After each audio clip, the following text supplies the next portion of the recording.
Hello, welcome to 10 Minutes with James. I'm Buddy Pennington, pastor of Westville Assembly of God in Northern Holmes County, Florida. Today we're going to be taking a look at lesson number 8 and part 2 from James chapter 4. I'll be reading to you from verses 4 through 10 from the New Living Translation. Allow me to read those for you now. You adulterers, don't you realize that friendship with the world makes you an enemy of God? I say it again. If you want to be a friend of the world, you make yourself an enemy of God.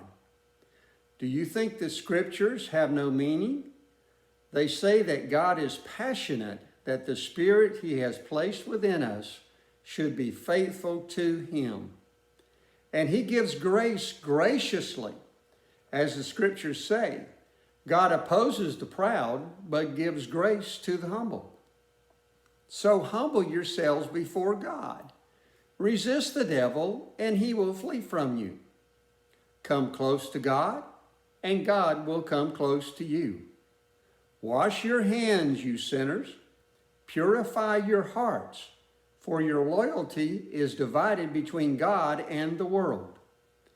Let there be tears for what you have done. Let there be sorrow and deep grief. Let there be sadness instead of laughter and gloom instead of joy. Humble yourselves before the Lord, and He will lift you up in honor.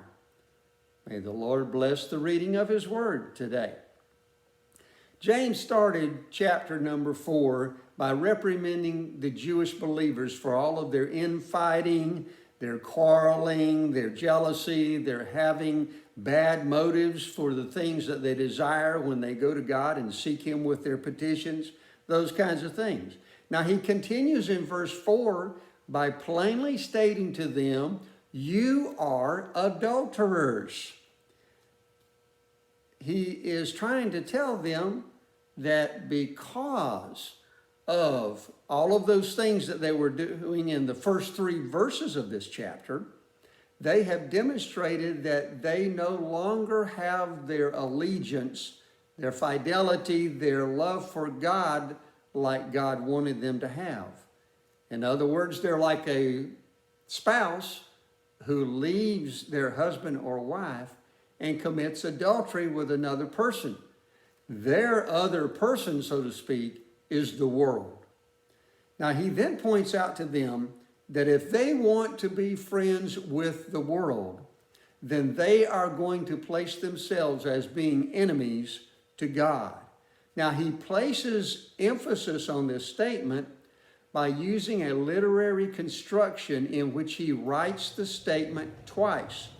Instead of putting an exclamation point on the end of his statement, he writes it twice for effect. James reminds them that God wants His Spirit that He has placed in them to be faithful to Him, to be intimate with Him. To hold allegiance to the ways of the world does not allow allegiance to be directed to God the Father, to the Holy Trinity, to the Father, the Son, and the Holy Spirit. Their allegiance to the world, which is demonstrated by their actions, is making them an enemy to God. James then tells them that they need to humble themselves before God because He will give grace to them if they will set aside their pride and do that. Now, first they are to humble themselves, and then they are to resist the devil. Now, humility coupled with resisting the devil will cause the devil to leave them alone, will cause the devil to stop tempting them quite so much and drawing them away to the world. Now, people can stop their spiritual adultery by resisting the temptation that Satan places before them to be friends with the world.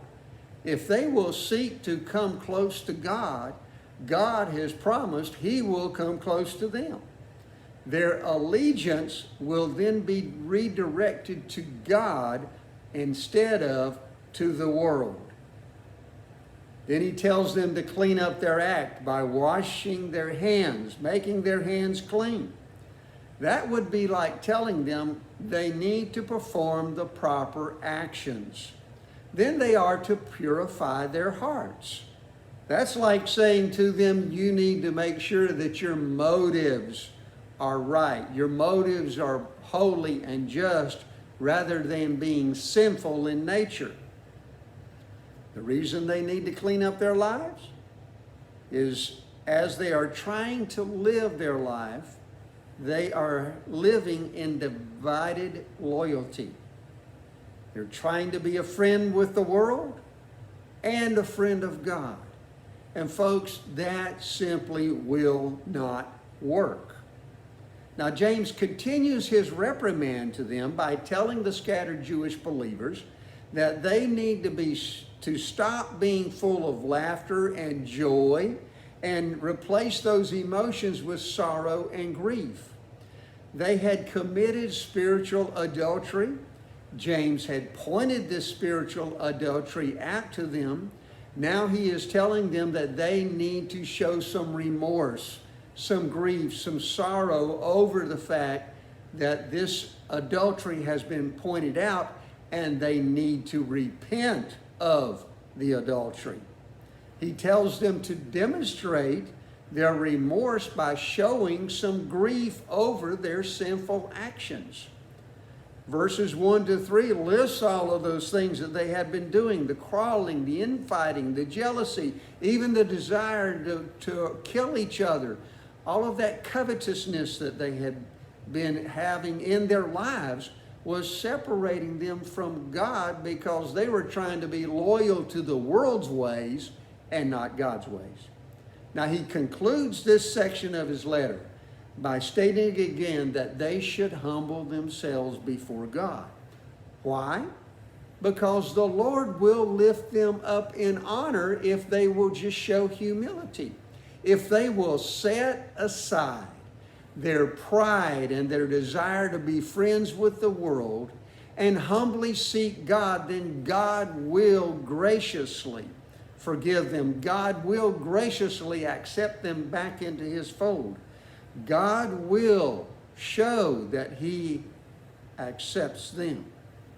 If they will demonstrate their remorse, if they will set aside their pride, if they will accept that God's wisdom and Christ's teachings are the things that they need to have as their focal points for their loyalty, then they can demonstrate that they are true followers of Jesus Christ.